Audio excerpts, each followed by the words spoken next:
Vor fast 30 Jahren habe ich diesen Ort hier das erste Mal besucht. Und all das, was ich da so erlebt habe, das zeige ich euch nach dem Intro.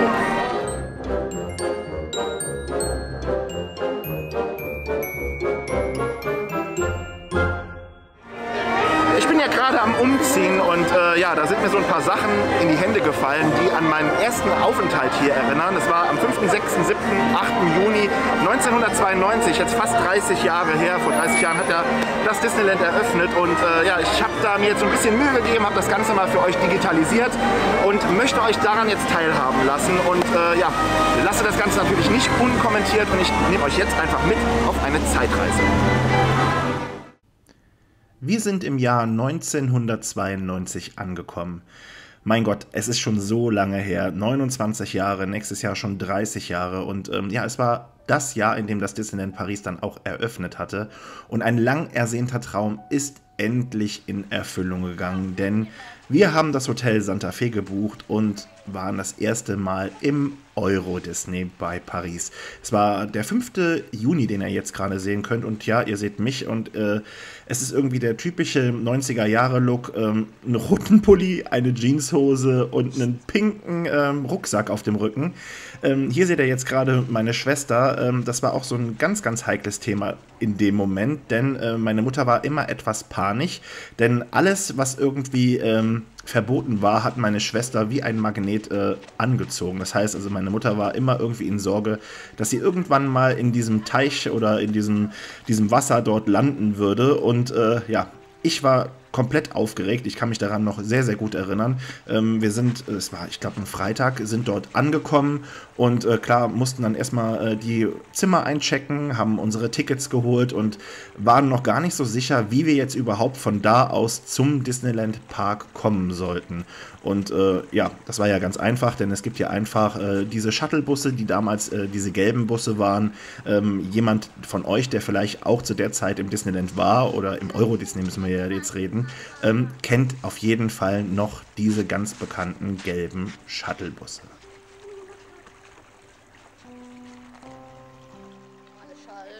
Hier sehen wir meine Mutter, die natürlich auch im Ende der 80er, Anfang der 90er Look war. Ganz furchtbar, so bunt die Frisur. Also wenn ich ihr heute diese Videos zeige, dann kann sie es einfach irgendwie gar nicht mehr fassen. Und ja, zu dem Zeitpunkt, ich war gerade 10 Jahre alt und meine Haare waren sehr, sehr lang, aber trotzdem musste ja irgendwie Form da reingebracht werden. Also man hat es auf jeden Fall versucht. Und ich weiß noch, dieser Kamm, den habe ich gehasst, denn der war so hart und es hat sich angefühlt, wenn sie mich damit gekämmt hat, als ob sich wirklich diese einzelnen Zacken von diesem Kamm in meine Kopfhaut reinbohren würden. Also ich habe es heute noch im Gedächtnis.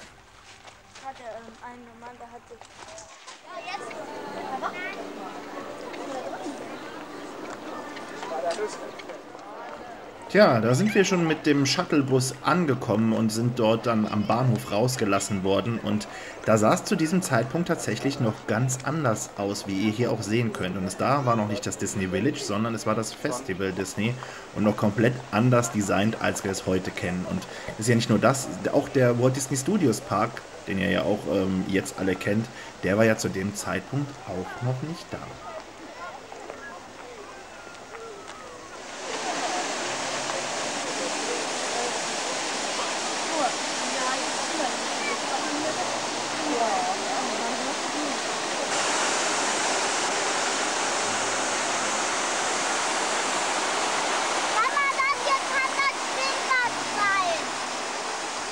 Meine Schwester hat dann aber auch relativ schnell festgestellt, dass das da nicht das Schwimmbad sein kann.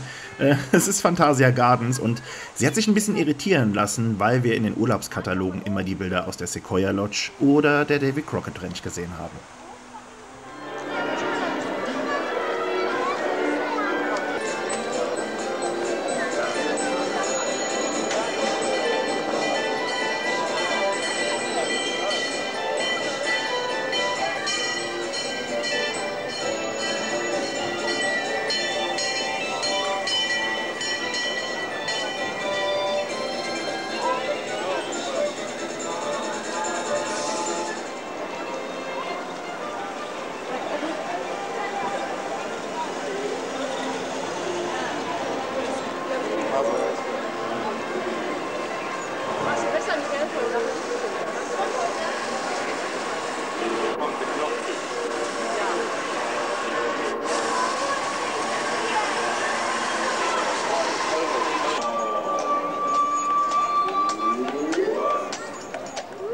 Das sind sie, die ersten Schritte im Euro Disney, im Disneyland Paris, die ich gehen durfte. Und ihr könnt euch gar nicht vorstellen, wie glücklich ich bin, dass ich diese Aufnahmen mit euch teilen kann. Denn es ist einfach was ganz Besonderes, dass ich dieses Video noch habe. Und so viele können es sicher nachvollziehen und können sich selber noch an dieses Gefühl erinnern, das erste Mal im Park gewesen zu sein. Und ja, die Aufnahmen sind so alt und sie bedeuten mir echt viel. Ich bin echt mega froh, dass ich es mit euch teilen darf.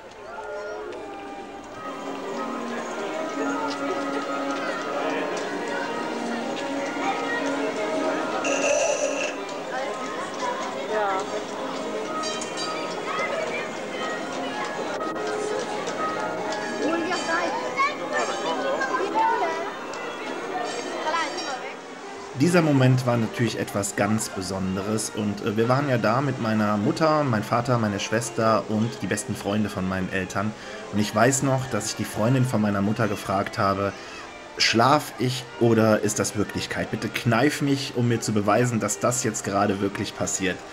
Ich habe mich so lange auf diesen Tag gefreut, ich habe so lange herbeigesehnt, habe die Eröffnungsgala 20.000 Mal gefühlt auf VHS geschaut und war so glücklich, dass nach all den Informationen, die ich auf den VHS-Kassetten, im Disney Club, im Mickey Mouse Magazin aufgesogen habe, dass es nun endlich Wirklichkeit wurde, dass es endlich in Erfüllung ging, mein lang ersehnter Traum, das Disneyland und durchs Schloss gehen. Und ja, gleich seht ihr auch sogar mein erstes Meet and Greet und ja, das war so ein bisschen seltsam.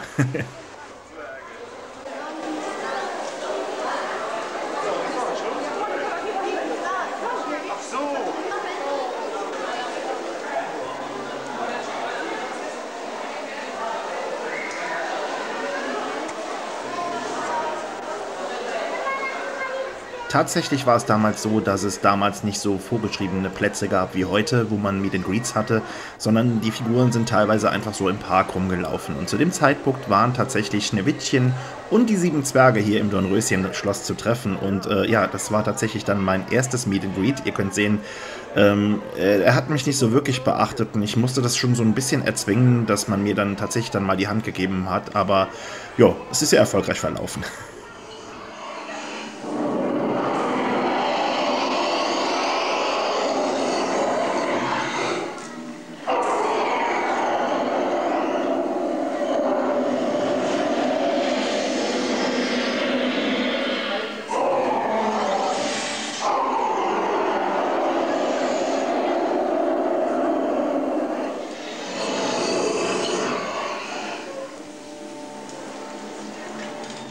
Nachdem wir erfolgreich der Drachenhöhle entkommen sind, habe ich mir überlegt, du musst unbedingt König werden und ziehst jetzt dieses Schwert aus dem Stein. Das hat natürlich nicht geklappt und das hat bis heute nicht geklappt, ich versuche es immer noch. Aber ja gut, ich musste es machen, habe es damals im Disney Club gesehen und dann, ja, es war einfach so ein Must-Do. Ja, anschließend ging es dann endlich aufs Karussell de Lancelot und zu den Teetassen von Alice im Wunderland.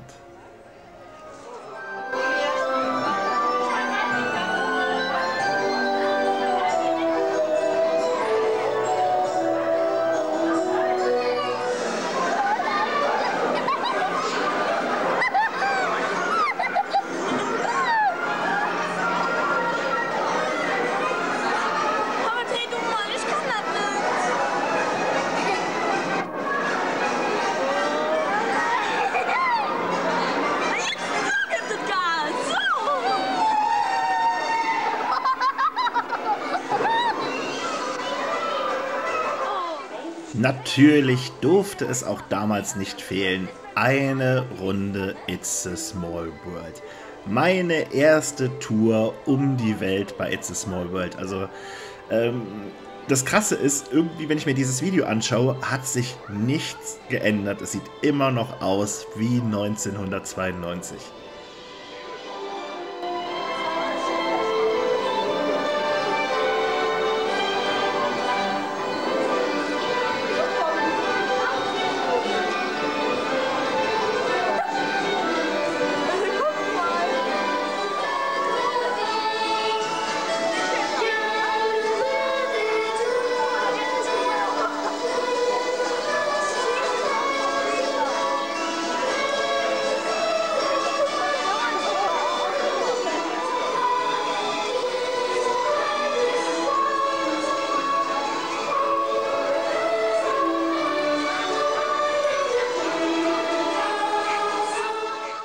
Tja, nach so einer chilligen Bootsfahrt muss es dann wieder ein bisschen abenteuerlicher zugehen und das war natürlich das Labyrinth, was für mich damals auch als Kind ein Riesenhighlight war.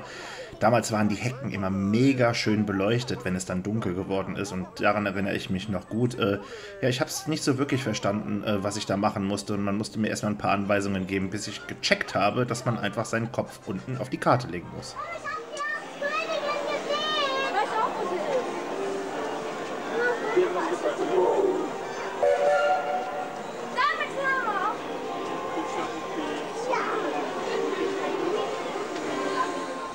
Es ist schon Wahnsinn, wenn man sich diese Bilder anschaut und ja, man erkennt alles heute noch genauso wieder. Ihr seht, die Bäume sind natürlich jetzt alle etwas höher und größer geworden und einiges fehlt da auch noch. Ihr seht, das ganze Storybook Land fehlt zu diesem Zeitpunkt noch, das war noch gar nicht eröffnet. Die Old Mill war noch die richtige Old Mill, bevor sie ja irgendwann mal so ein kleines Riesenrad wurde. Und ja, schon mega krass. Ihr seht keinen Tower, ihr seht keinen Panorama-Jig-Ballon, also noch nicht mal der Space Mountain war da, aber das seht ihr dann nachher auch nochmal ganz genau.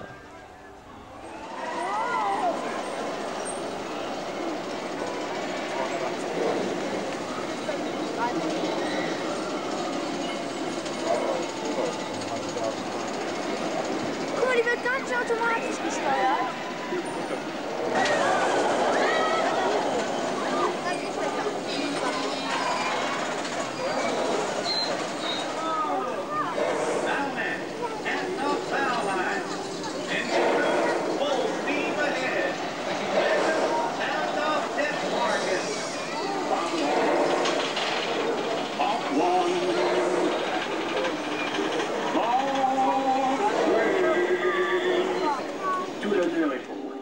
Tja, The Rivers of the Far West. Und er schaukelt noch heute hier vor seiner Hütte.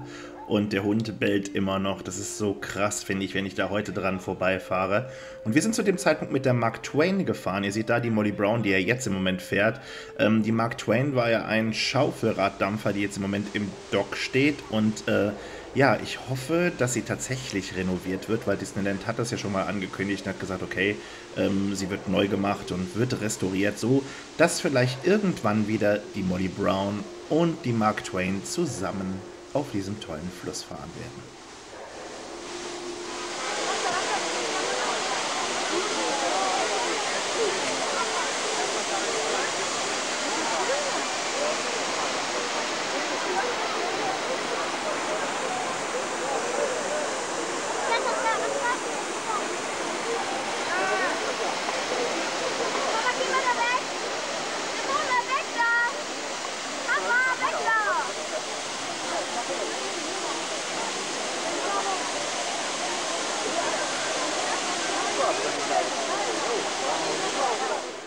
Es gab damals 1992 noch ein riesengroßes Märchenbuch, das lag mitten auf der Castle Stage hier am Dornröschen-Schloss und es war eine mega schöne Show. Es sind da einzelne Seiten aufgeblättert mit verschiedenen Disney-Märchen, die dann erzählt wurden.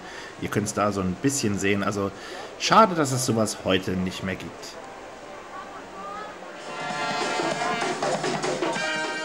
Tja, wir sind im Discoveryland angekommen und ihr könnt sehen, wir stehen vor dem Videopolis und auf der rechten Seite, also wenn ihr jetzt oben rechts schaut, da fehlt irgendwas, denn ja, es gab zu diesem Zeitpunkt 1992 noch keinen Space Mountain. Der wurde tatsächlich erst im Jahr 1995 eröffnet, damals noch mit diesem tollen Jules Verne-Theming, was ich bis heute noch feiere und mir zurückwünschen würde.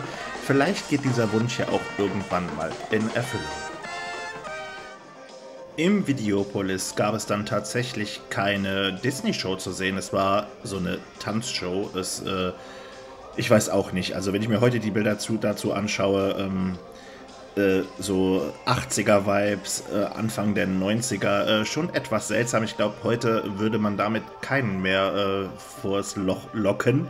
Es ist ein bisschen seltsam gewesen. Als Kind habe ich mich darüber schon sehr, sehr gewundert. Und es kommt jetzt auch noch ein bisschen schlimmer, denn nach der Show, ja, dann ging es dann richtig los, denn dann war Disco angesagt und ja, alle auf die Tanzfläche und zack, lasst die Hüften schwingen und schaut euch die Frisuren an. Da, wo ihr heute den Infinity oder Magic Plus Eingang findet, gab es hier einen Shop. draußen. Da sind heute noch solche Rollos davor und da habe ich meine erste Mickey Maus gekauft.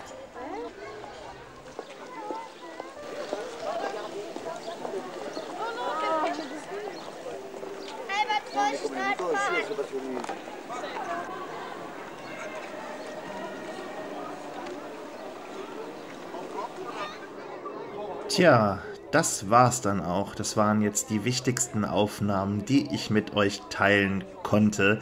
Denn das Video geht natürlich noch um einiges länger, aber es ist ein Familienvideo, ein Home-Video und das soll es natürlich auch bleiben. Das, was ich zeigen konnte, das habe ich euch hier gezeigt. Und ich hoffe, dass es euch genauso gut gefallen hat wie mir. Wie gesagt, ich bin sehr, sehr glücklich darüber, dass ich die Möglichkeit habe, dass ich dieses Video noch habe, dass ich es geschafft habe, so weit zu digitalisieren, dass es wenigstens ein bisschen ansehbar ist und euch vielleicht mit auf eine kleine Zeitreise nehmen konnte. Und wenn euch das Video gefallen hat, dann würde ich mich natürlich über einen Daumen nach oben freuen, wenn ihr den Kanal vielleicht mit einem Abo unterstützt und die Glocke aktiviert, damit ihr kein Video mehr verpasst. Jetzt bleibt natürlich nur noch eine Sache offen, denn Phantom Manor fehlt noch und Phantom Manor ist auf diesem Video auch mit drauf und ich nehme euch jetzt mit auf ein On-Ride-Video aus dem Jahr 1992. Phantom Manor im Jahr 1992. Genießt es. Wir sehen uns definitiv ganz bald wieder. Versprochen.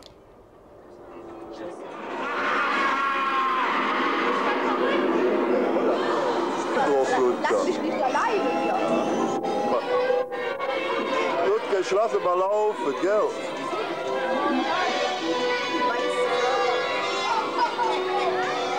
Hier kommt was.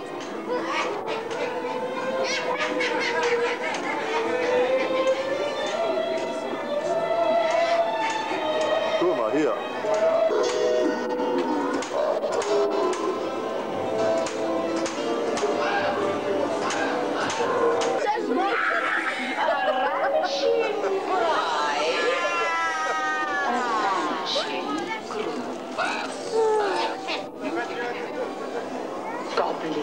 Zangulis, creatures of fright, we summon you now to dance through the night.